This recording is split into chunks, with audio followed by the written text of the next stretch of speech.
How can a pilot go from being irrelevant in practice 1 to dominate with authority in the second session, even leaving his partner behind? Ferrari not only found rhythm, he found a solution that had been escaping for months. And the most shocking of everything was that even his boss, Frédéric Vasseur, saw him coming. Hours before, in FP1, the story was completely different. Hamilton looked like a secondary actor in his own work. He ended in an unforgettable 13th position. And he said it bluntly, without ornaments, it was a disaster. The words not only transmitted frustration, they revealed helplessness. Since he signed with Ferrari, the foci have followed him as the signing of the century, the man who had to return the lost glory to Maranello. But the car did not respond, the car did not speak its language. And that, in Formula 1, means being condemned to competitive anonymity. That first session was more than bad. It was a cruel reminder that talent alone is not enough if the machinery does not accompany. And what made it more painful was the inevitable comparison with his teammate, Charles Leclerc, who did manage to stay competitive, adapted, settled. For Hamilton, the SF-25 adaptation process was being more arduous than expected. Every track he visited was a new lesson. Every curve, uncertainty. The car did not convey confidence, and without trust, there is no aggressiveness. Without aggressiveness, there is no performance. And yet, a few hours later, everything changed. In the FP2, Hamilton was not only fast, it was dominant. He timed a time of 1:41,293 and left behind 74 thousandths to Leclerc. That difference, although minimal, had a gigantic symbolic weight. It was the first time in the whole season that Lewis not only felt comfortable with the car, but dominated it. It was the first signal of a possible synergy. For the first time, the SF-25 seemed to answer. And with that, the world remembered why Hamilton is one of the greatest of all time. Frédéric Vasseur's face said everything. Ferrari's chief, accustomed to seeing things to come, this time he was surprised. I didn't expect it. No one expected it. The explosive performance of Hamilton was not the result of a gradual evolution, but of a specific technical adjustment that transformed the behavior of the car radically.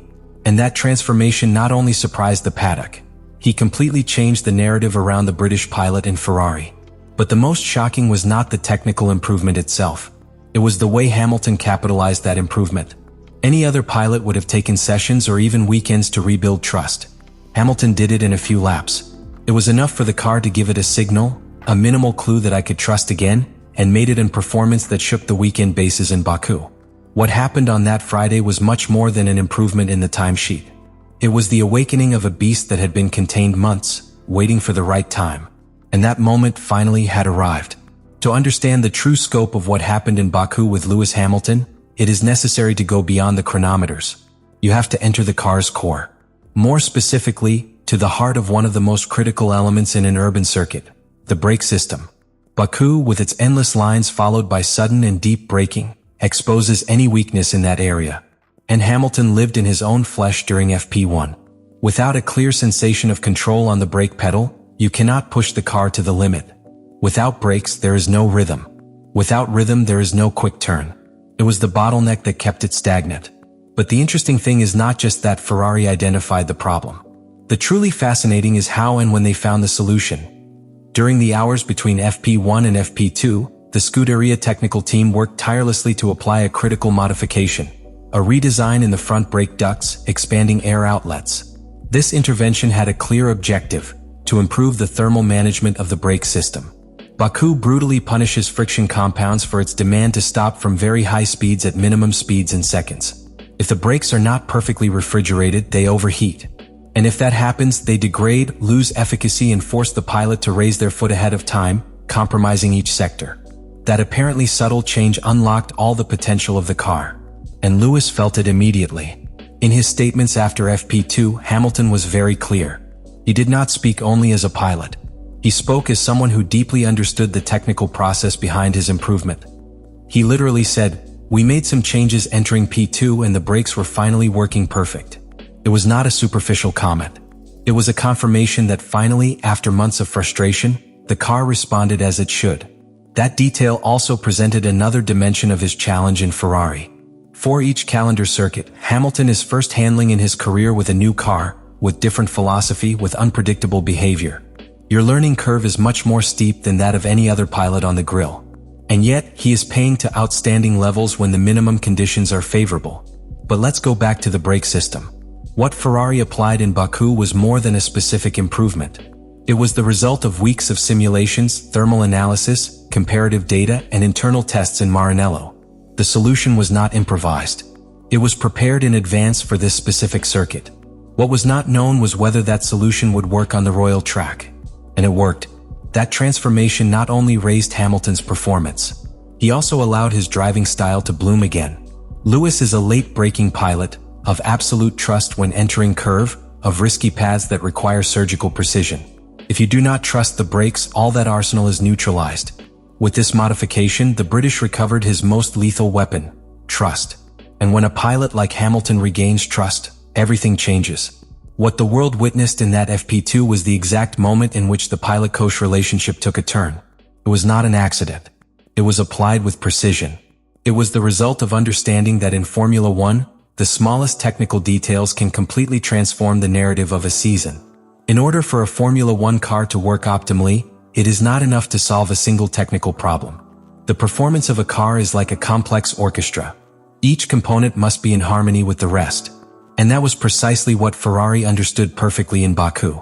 The improvements in the brake system were the catalyst, but they were not a blow of isolated luck. They were part of a more ambitious and deliberate plan. Since the beginning of the year, the Scuderia had identified Baku as one of the key points of the calendar. An urban circuit, yes, but with unique characteristics. A combination of extremely long lines, high-speed areas, closed curves, and technical areas that require surgical precision. There is no other route like this. And Ferrari treated him as such. The technical team, headed by Enrico Cardile in the aerodynamic department and David Sanchez in the development area, designed an update package specifically aimed at maximizing performance on this track. The most obvious was the modification in the front of the car. The exit of the brake ducts was extended, as already explained, but the aerodynamic flow around that area was also optimized to reduce turbulence and improve the efficiency of cooling. It was not a simple mechanical improvement. It was a functional redesign that integrated aerodynamics, thermal dynamics, and general balance. The intention was clear: allow the car to operate in an ideal thermal window for a longer time. Under normal conditions, Baku submits brakes to temperatures greater than 900 degrees Celsius in critical areas. If the system is not perfectly balanced, the brakes not only degrade but directly affect the behavior of the front suspension, the balance of the car in braking, and the efficiency of the entry into curve. That is why this modification was not an isolated solution, but a piece of a larger puzzle.